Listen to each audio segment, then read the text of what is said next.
interference in our Shariat.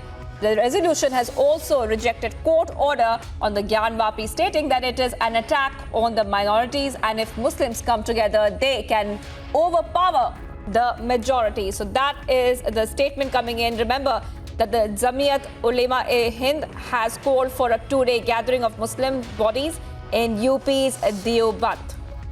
Let's have a look at all the reactions coming in on this top story.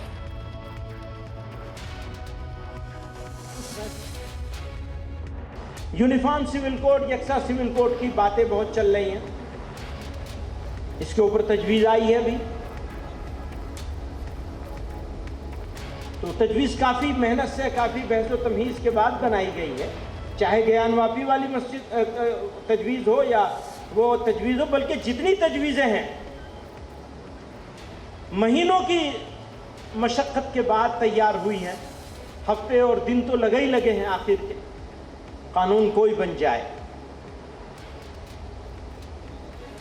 अगर मुसलमान शरीयत पर चलने का अज़्म कर ले तो कोई कानून उसका रास्ता नहीं रोक सकता।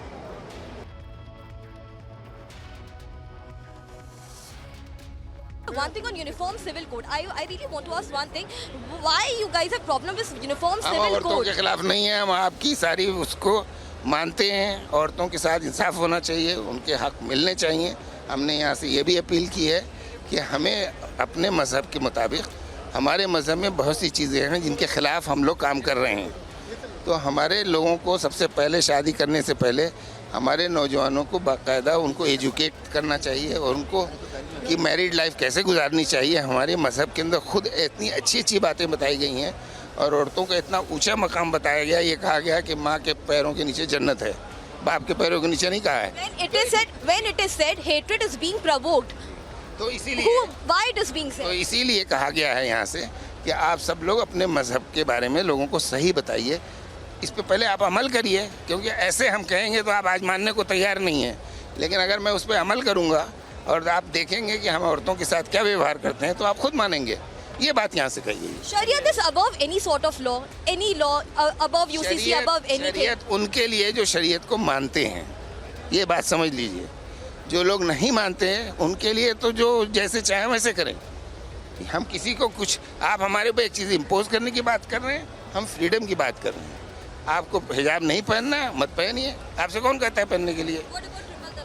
कोई ट्रिपल तलाक तो सुप्रीम कोर्ट ने बैन कर दिया है, उसको आप मुद्दा ही नहीं रहा, तो आप उस मुद्दे को क्यों उठा रहे हैं? देखो, कुल मिलाकर ये देश संविधान से चलेगा, ना कि शरिया से चलेगा।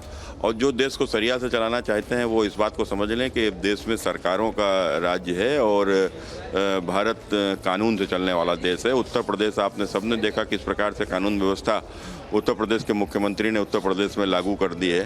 तो इस प्रकार के भड़काऊ बातें जो करेंगे तो उनके लिए सरकार बैठी हुई है। निश्चित रूप से किसी को भी उत्तर प्रदेश में अब न तो गुंडागर्दी करी जाएगी, करने दी जाएगी, और ना ही दंगा को बढ़ावा देने दिया जाएगा। भारत संविधान पे चलने वाला देश है और भारत का संविधान जब लिखा गया तो हिंदू मुसलमान जितने लोग थे सबने मिलकर लिखा, और इस संविधान में सारे भारतीय नागरिक जो हैं एक समान हैं।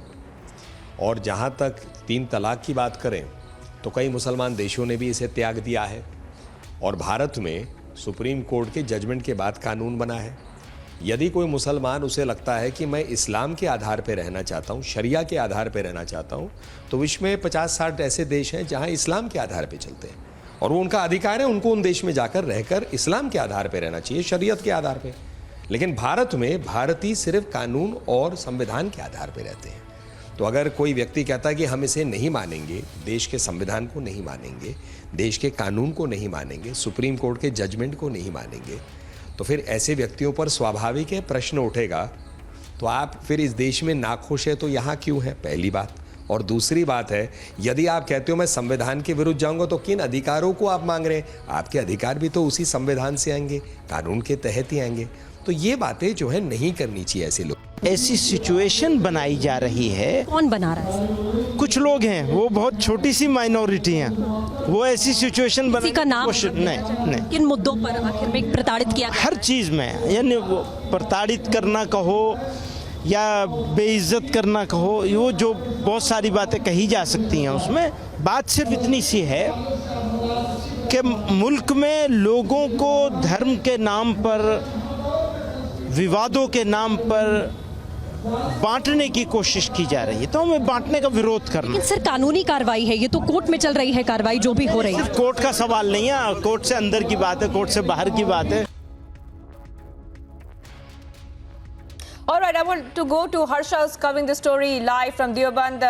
Harsha, tell us the latest about what is happening at the day 2 of the Deoband gathering. We believe the clerics have now passed a resolution on UCC stating that all Muslims will oppose UCC in the country.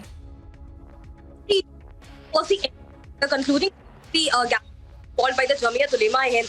Initially, this was a very important conference which was held today. The Muslims from all these states were called, but very important resolution regarding of taking.